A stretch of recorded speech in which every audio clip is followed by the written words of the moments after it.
ఈసారి గంజాయి తీసుకుంది సెలబ్రిటీలో కాలేజీ స్టూడెంట్సో కాదు, స్కూల్ పిల్లలు. అవును, గంజాయి స్మగ్లర్స్ పిల్లల్ని టార్గెట్ చేశారు. రంగారెడ్డి జిల్లా కొత్తూరు గవర్నమెంట్ స్కూల్ దగ్గర ఓ పాన్ షాప్ ఉంటుంది. అక్కడ దొరికే చాక్లెట్లంటే స్కూల్ పిల్లలకు ఎంతో ఇష్టం. ఎగబడి మరీ ఆ షాప్లో చాక్లెట్లు కొంటుంటారు. స్కూల్ ఎగ్గొట్టడానికి రెడీ అవుతారు, కానీ ఆ షాప్లో చాక్లెట్లు కొనడం, తినడం మాత్రం మిస్ అవ్వరు. అక్కడి చాక్లెట్లు తిన్న తర్వాత పిల్లల బిహేవియర్లో మార్పు వస్తుంది. మత్తులో ఊగిపోతుంటారు. స్కూల్లో నానా అల్లరి చేస్తారు. ఇదే విషయాన్ని చాలాసార్లు గమనించిన స్కూల్ టీచర్లు రీసెంట్గా పోలీసులకు ఇన్ఫర్మేషన్ ఇచ్చారు. వెంటనే ఆ షాప్ మీద రైడ్ చేసిన పోలీసులకు కళ్ళు చెదిరే నిజాలు తెలిసాయి.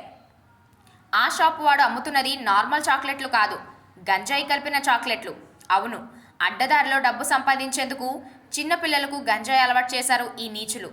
గంజాయిని లిక్విడ్గా మార్చి ఆ లిక్విడ్తో చాక్లెట్లు తయారు చేశారు. ఆ చాక్లెట్లను పిల్లలకు అలవాటు చేసేందుకు మొదట్లో వాటిని పిల్లలకు ఫ్రీగా ఇచ్చారు. చాక్లెట్లు తినగానే మత్తుగా ఉండడంతో పిల్లలు కూడా ఇష్టంగా రోజు చాక్లెట్లు తినేవాళ్ళు. వాళ్ళంతా చాక్లెట్లకు బాగా అలవాటు పడ్డ తర్వాత ఒక్కో చాక్లెట్ 20 రూపాయలకు అమ్మడం మొదలుపెట్టారు. అప్పటికే ఆ గంజాయికి బానిసలైన పిల్లలు ఇంట్లో గొడవ చేసి మరీ డబ్బులు తెచ్చుకొని చాక్లెట్లు కొనుక్కొని తినేవాళ్ళు. కానీ వాళ్ళ ప్రవర్తనలో వచ్చిన మార్పు ఈ మొత్తం దందాను బయటపెట్టింది. అయితే నిందితులు కేవలం ఈ షాప్లోనే చాక్లెట్లు అమ్మారా, లేక ఇంకా వేరే షాప్లకు కూడా ఈ చాక్లెట్ల సరఫరా చేశారా అనే విషయంలో విచారణ చేస్తున్నారు పోలీసులు. గతంలో టాలీవుడ్ను షేక్ చేసిన డ్రగ్స్ కేసు కూడా ఇలానే బయటపడింది. బెంగళూరులో కాలేజీ స్టూడెంట్స్కు డ్రగ్స్ అలవాటు చేసి విక్రయిస్తున్న కేవియన్ అనే ఓ డ్రగ్స్ పెడ్లర్ను అరెస్టు చేశారు పోలీసులు. అరెస్ట్ అయినప్పుడు కేవియన్ మాత్రమే నిందితుడు. కానీ కేవియన్ అరెస్టుతో డ్రగ్స్ రాకెట్ మొత్తం బయటకు వచ్చింది. ఆఖరికి టాలీవుడ్ సెలబ్రిటీస్ను కూడా విచారణకు రప్పించింది.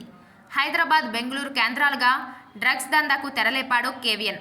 విదేశాల నుంచి డ్రగ్స్ తెప్పించి హైదరాబాద్లో, బెంగళూరులో అమ్మేవాడు. కొందరిని డ్రగ్స్కు బానిసలుగా చేసి వాళ్ళను కొరియర్లుగా కూడా వాడుకున్నాడు. అప్పట్లో టాలీవుడ్ను షేక్ చేసిన డ్రగ్స్ కేస్ కేవియన్తోనే మొదలైంది. ఇప్పుడు కూడా అలాగే పిల్లలను టార్గెట్ చేసి గంజాయి దందాకు తెరలేపారు నిందితులు.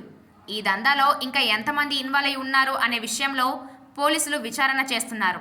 ఈ కేసు ఎంత దూరం వెళ్తుందో చూడాలి మరి.